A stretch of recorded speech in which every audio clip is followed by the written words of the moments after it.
مجاهدین فلسطین، ای دعوتگران فلسطین، و خدا قسم که دروازه ها بسته است، مگر نه هر کدام ما و شما در کنار ایشان هستیم. رسول الله صلی الله علیه و سلم فرمودند که روزی میرسد امت من مثل کاسه غذای تبدیل میشه.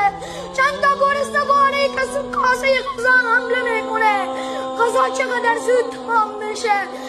صحابه عرض کردن یا رسول الله در اون روز امت کمن، یا رسول الله در اون روز امت خیلی هن. رسول الله گفتن نه، امت به میلیون ها میرسه، امت به میلیاردها میرسه، ولی دو چیز در بینشان میآیه، حب الدنیا و کراهیت الموت.